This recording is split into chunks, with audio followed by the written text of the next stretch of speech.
Yo, yo, yo, yo, yo. How we doing? How we doing? We back again. It's your boy Wisdom Devine, one half of the No Name podcast. I'm bringing it back again because I just inherited a new position of the MIRIL Gents. That's all the kids from kindergarten all the way to 12th grade. We're going to give them mentorship and resources. But I got a special guest today that comes from a city that I come from, but also goes to a high school that I had the great opportunity of going to that pushed a lot of excellence within education, but I also had great athletes.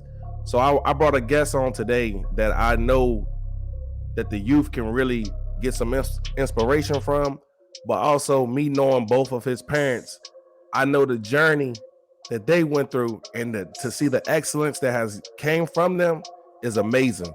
So I want to shed some light on this young king. So without further ado, hey King, how you doing? Can you introduce yourself, please? I'm TyLyric Coleman from Dan River High School, How old are you? 17. 17. So let me ask you a question. For those who don't know you, what sport do you play? I play football. Okay. So what motivated you to become a football player? My dad. My dad. And I'm gonna be honest. Growing up, I had the opportunity to, watch your dad play Optimus League because we came up together in Payne Place. For those who the younger generation, y'all call it Clear Pond, but we was around each other. So I remember the highlights of the things that he would do on that field. And that's crazy that lineage was passed down to you. That's amazing because he definitely, a lot of us during that time had a lot of talent, but we didn't have the resources, and sometimes what was going on in the streets caught us up. Now for you, how did you stay out of the trouble to be able to get to where you are today? I just listened to my parents, like listen to their stories and not wanting to be in the same situations they were in. I just followed what they put down for me, and everything worked out in the end. That's a beautiful situation. So you go to Dan River High School, and I in the beginning of my high school career, I started off at GW, and I ended up moving to Ringgold and had to go to Dan River. Now, for me, Dan River was where I actually got to see what academic excellence was. Before I got there, I never had made the honor roll in high school. I never could have been a student athlete had I not went to Dan River. They, do are they still doing block classes? Yes. So I'm gonna be honest. I really feel like having those 90-minute classes really gave me an opportunity to excel because I didn't have to rush trying to learn.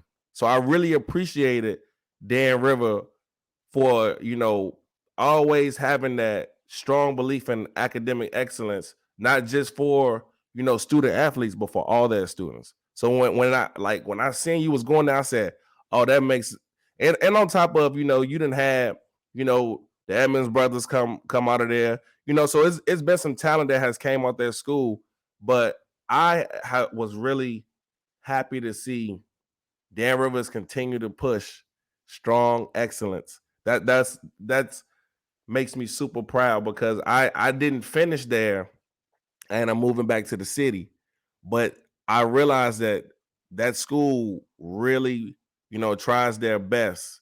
Teachers, just the volunteers, anybody that's in the school is like they want to see you win. And so I've noticed that a lot of kids have taken their talents out to the country. And so Danville, we gotta step it up now. We gotta make sure we'll come back city, but we gotta make sure that we pushing because I definitely can say that, I loved when I was out there. Yeah, and that was something beautiful.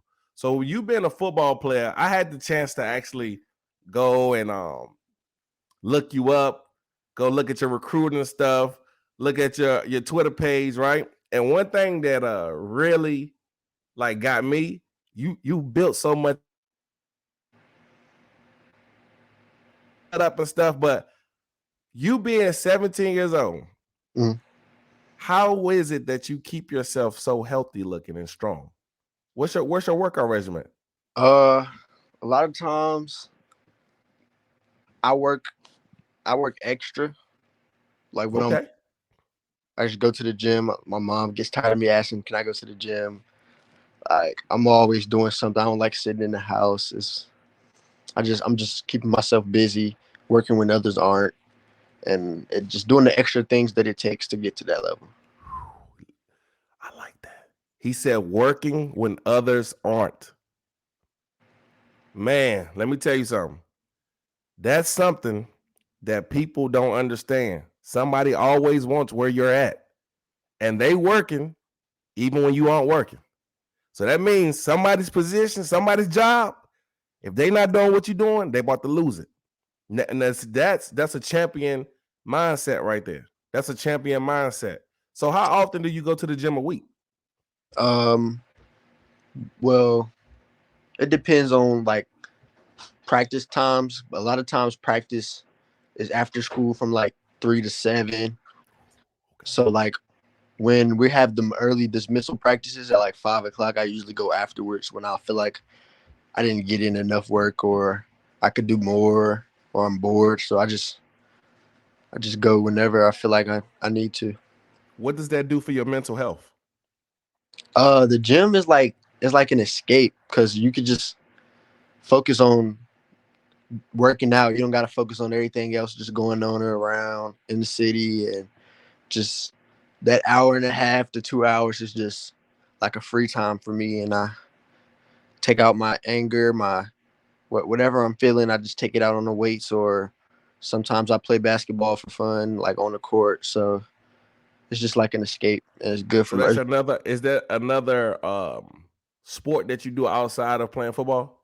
Yeah, I play basketball and I run track, but this year I probably won't play basketball, but I'm still running track. Because you definitely got to focus at this point at the level that you at. You definitely got to focus. I understand that. I had the opportunity um to coach a kid named Tariq Bracy, who right Mhm. now he plays for the University of Notre Dame, and he had in his senior year he had to make that choice.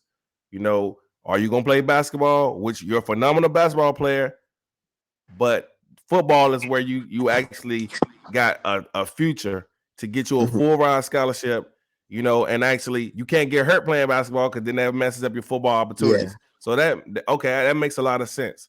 So on the field, when you're out there, like how do you deal with pressure or stressful situations?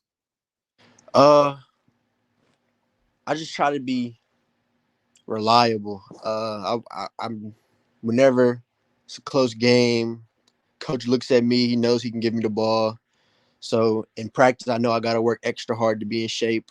Fourth quarter, so whenever I get the ball, I just make things happen, and coaches know he can count on me. Yeah, them highlight reels. I'm telling you, last night I was watching highlight reels last night. I said, look, if they ain't gonna know, I'm gonna put it. I'm gonna put some of them in the description box because they not hard to find. So I'm gonna make sure I put them in the description box along with that tweet that you have put out because I thought that was beautiful to see you showing, you know, both sides. hmm You know, you had your mom, your step pop there, hmm and your dad, right? And I thought that was beautiful, you know, because that shows that the only way we really can make it is having family Family. support. You Yeah. know, you showed that. So I what got me is how well you articulate yourself, how thankful you are to be where you are. That right there showed me how hard the people who are around you have pushed to make you a great young man. I, it's you can hear it when you speak. It just it sucked me in just watching the video. I was like, man, he's supposed to be where he's at because he's working hard. And you can tell you're not really working hard because you didn't talk about just you know the university, talked about the academics, furthering your academics. That's the biggest part that I think people don't understand. So how important is education to you? Well, in this household, education is number one. Yes, So sir. without straight A's or A's and B's, I wouldn't be on the football field. So I got to make sure I keep my grades up before I touch the field. or touch the court wherever whichever season it is. So I just make sure education is always number one. That's a beautiful thing. So, what would you say? And you can put this either in a football context or a life context. You make the decision. What would you say your greatest strength is? Uh, just seeing the bigger picture. You know, is always even in the L, it's a lesson, and the victory is a win. It's always a lesson, and just getting the most I can out of out of situations. I agree. I stand on that 100%. So in saying that, because we're gonna have some naysayers who don't want to see us win. So just so we can show that we keep it 100 on both sides, what would you say your greatest weakness is? Uh Greatest weakness. Well, I kind of sometimes I doubt myself, but at the same time I got people around me that's always lifting me up. So I try to look past the right now and see the bigger picture. So even when I feel like I can do it, or I'm sore and I don't want to do it, I got people pushing me, and to be in this position, I know I got to keep working. I can't just let up just because it's here now, but I got to keep pushing to maintain. So yeah. And I'm gonna be honest, that's not really a weakness. That shows that you're human. Because the moment that you thought you had it all figured out is the moment you're gonna lose it all. So the fact that you are cautious, you doubt yourself, that's a great thing because you're gonna always need mentorship because we need people to pick us up when we down. That's a regular feeling. So that's a great thing to have as a weakness because you can always build on that. You can always build on that. That's something nobody can take from you. See, if it was something that was like, oh well, I fear this. Yeah, people can stop you from doing it because they say, oh well, you can't do it. But you doubting yourself is a good thing because that's gonna keep you. I don't like saying the word humble, but it's gonna keep you grounded to always want to learn and watch others who was in the position before you to know what to do and what not to do. So I man, listen, I like that. So tell me a time when you were faced with a challenge or like something that put you in a situation where you had to think fast on the field. On the field. And it could be offense or defense. All right. So it was fourth quarter, down by 10. We were on the 20. Quarterback had some pressure. He threw it up into double coverage. The safety got the pick, but I had to.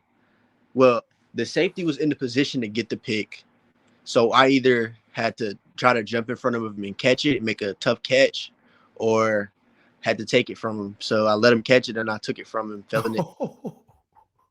Yeah, it was it was crazy. You got that on highlights? Yeah, I do. I got it. Okay, yeah, I'm gonna have to see that one. I didn't see that one last night. I want to see that one. But real, that might be the one we're gonna put in the description box. Cause that right there, oh Yeah. my god, you let him catch it and took it from him? Yeah. Okay, so how you was thinking about this from the snap? No. When I seen this safety cheating over to my side, it was trips to the other side, and I'm single coverage backside, but I see Okay. cheating over to my side. So snapping the ball, I had to go, and I had the corner beat, but the safety was coming over top, and once I realized the safety was coming over top, the ball had already been in the air. So he was in a better position than I was. So he caught it. He didn't keep it high. So I just trying to kind of took it from him and fell in the end zone when he got the touchdown. Oh my goodness. How did that make you feel though? It made me feel good. We got the onside kick afterwards, but we couldn't capitalize. But So what? I'm gonna be honest. That just shows you could have given up. yeah. You could have given up. But you thought, what can I do?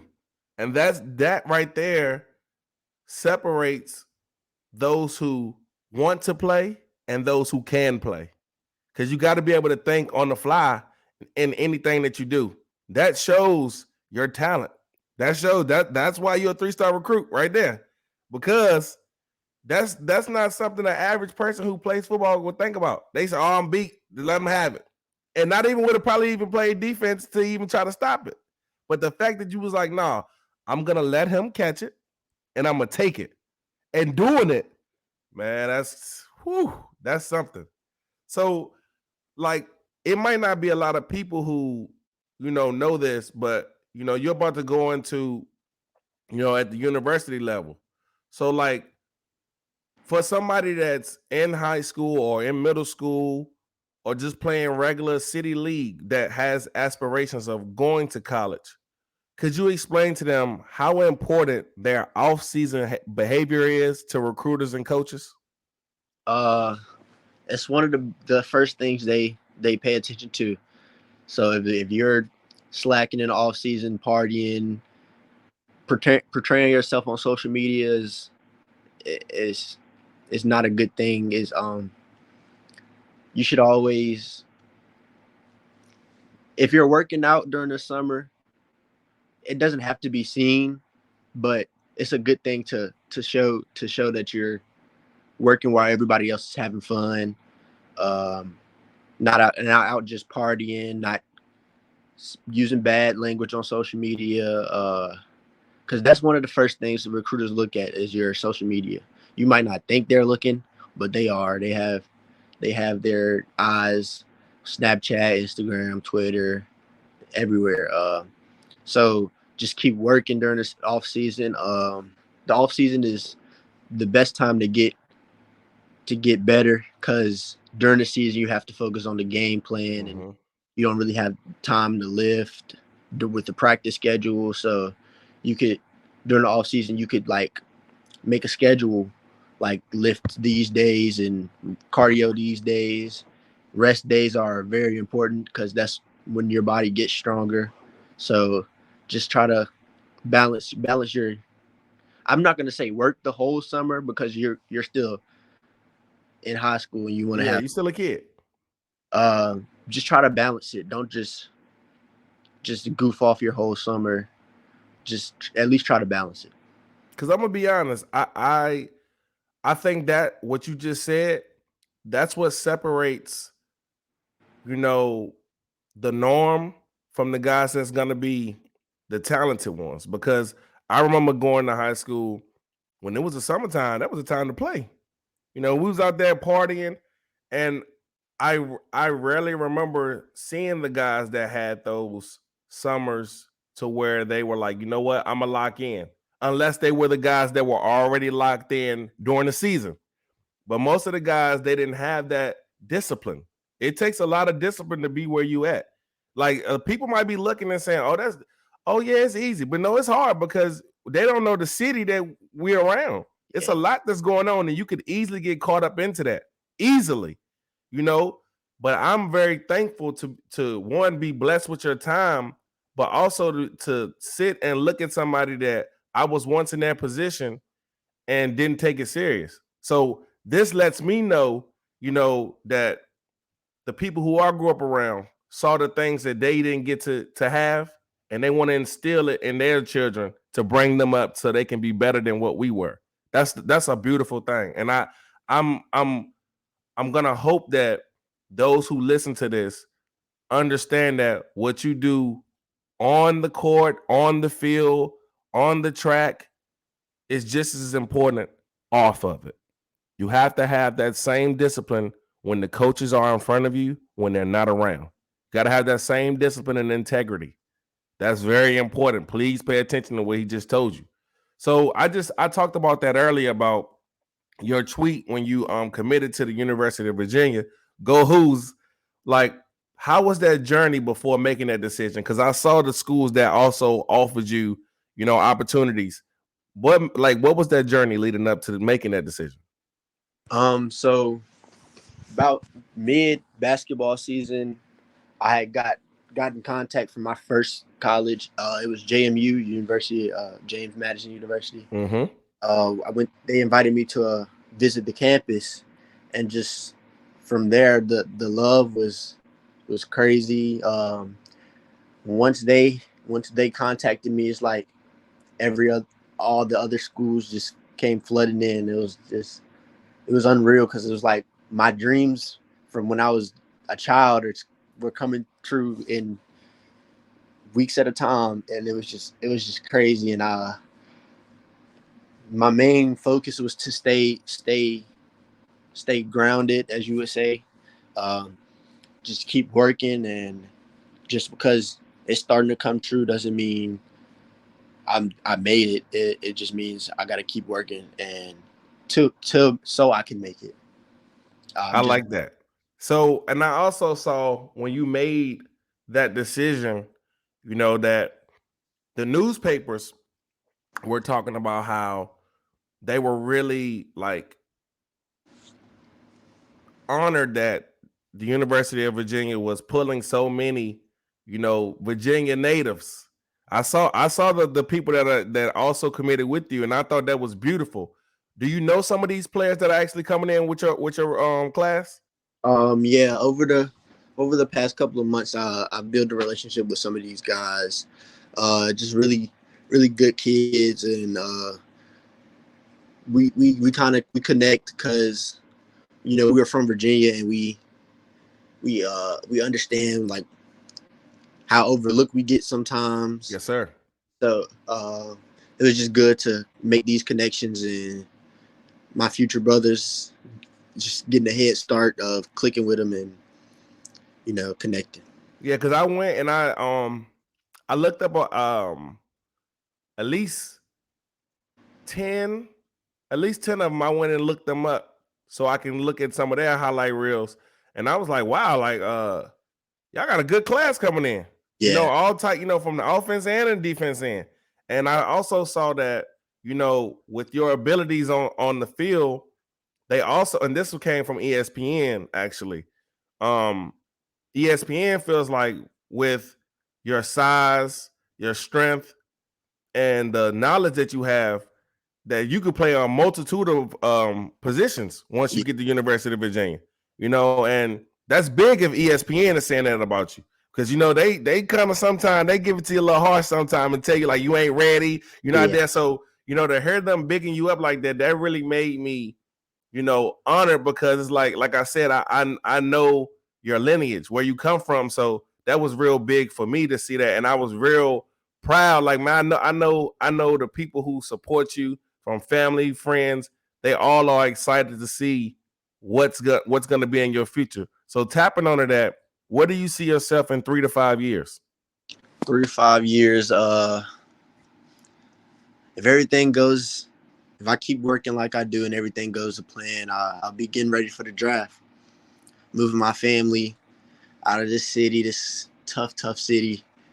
Uh, Moving them out, getting their house that they want. Just being thankful for the journey. Uh, yeah, Because I'm gonna be honest, I from the things that I have gotten to see, and I know how and your mom makes sure that the people that she's involved with, she makes sure that she always shows the great things that you're doing. You know, the man who made it possible for me today to be the leader of the MIRIL Gents, Pastor Gerald Holmes. He was so excited, and this is before I knew that one Keith and Toya had a son that actually played football, right? He called me and said, "Hey, one of our own has a child that gonna do great things." And he mentioned your mom and mentioned your dad, and he was like, "Have you seen him?" I said, "No." That's how I found out about you. Was Pastor Gerald Holmes. He was like, "We got to reach back to let our youth know, one, we're watching them, two, we supporting them, and three, we're here to give them any type of guidance and mentorship that they need." Because it, in the terms of when I came up, they say it takes a village, right? And mhm. sometimes, you know, people who know you overlook the fact that sometimes you may be going through things, but you may not know how to express it. So sometimes when we meet strangers, they be the ones that we can express things to the most because they're coming from an unbiased standpoint. They don't already think they know you. They're trying to get to know you, right? So it's like that's real big, and I see the greatness. Keep up the path, and I think that exactly what you said. In 3 to 5 years, you can be just that. I haven't seen any news article that has said different. And when I tell you, I spent from 8 p.m. to 3:30 this morning looking up everything that I could on your career that I could find. I didn't see any of those things that say any different. And when I tell you, I looked in all the places, the social medias you name, as well as using Google and calling, because I got relationships with other high schools and calling, and they all had great things to say about you. Now, mind you, they might not like the things that you do, but they can't deny that you are the player that you are. You understand? So Yes, sir. that was real beautiful when I was doing my research on you, because I wanted you to know that I didn't just want you to come on the interview and I didn't take the time to learn who you are. Because as you move up through the ranks, you're gonna learn that it's gonna be news people that's gonna talk to you crazy. They might not even took the time to even watch you. They might just seen one clip or listen to a coworker, and they're gonna judge you based off that, off an opinion, right? So I wanted you to know that right now, this is where it's going, because I've seen the interviews that you gave, and that was another thing that like I said, the articulation. So I wanted you to come on and let you know that anytime you needed a platform or anything, you could reach out to me and we could whatever, because I could have easily had you come on here and talk about, well, what's going on in the city, and that's not important. We're gonna work on fixing those things, but right now we need to shed light on the people who are doing the right things, who are trying to push for excellence within themselves, but also bring up the ones that help them get there. Because you didn't just say, when I get there, I'm gonna buy a car. No, I'm gonna buy my family the house that they wanted to get them out of the situation that they're in. That's a beautiful thing, because that just shows that that's an unselfish mentality. And that's how you're going to make it, by being unselfish. So I commend you, young king. So being where you are today, you are a leader, you are a mentor, you are somebody that kids can look up to and say, I want to be just like him. So what would you tell a kid who, wants to play a sport and wants to actually become great? What would you tell them in order to keep them on the same path that you're on? Just keep working and keep God first. You can't do anything without God. Somebody's always hungry. Somebody always coming. So you got to outwork the next man to move up in the ranks, and just keep working, and everything's gonna fall in place. Yes, sir. Listen, I really want you to know I thank you so much for coming on, being open, expressing yourself. But I also have to give your mother, your father, your stepfather, everybody who played a part in you becoming who you are, because this right here is gonna this is history. We're making history right here, because we're gonna be able to come back and look at it when you was in high school and you talked about it and you made it possible. Trust me when I tell you this.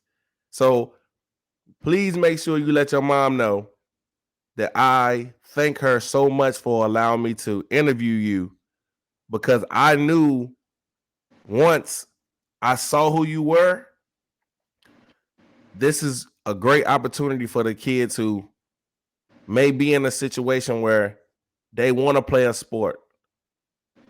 Now if they know who your mom and dad is, they know who your family is, they can go and research and see you didn't have it easy.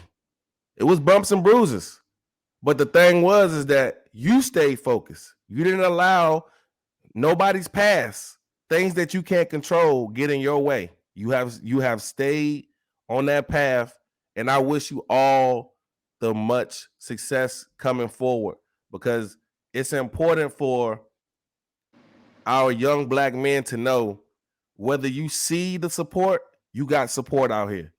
Because Your dad came through the program, and your mom was one of the ladies who helped out in our program. So she's a distinguished lady just as much as I'm a distinguished gent, you know. And for those who come our younger years, those are our MIRIL Gents. But once they turn 18, they transition over to a distinguished gent. And you come from that family. So that was the importance of getting you on there to let you know that I salute you in every way possible, King. I thank you so much for coming on. So what I'm gonna do is I'm gonna do my regular close off for it. Like everybody know, it's your boy, Wisdom Devine, leader of the MIRIL Gents. Shout out to my assistant leader, Marcus Richardson. You know I love you, bro. Shout out to Thomas Carter, as well as Gerard Saunders, who are the leaders of the Distinguished Gents. Danville, you know I love you. Stand up. And we out this thing. Gone.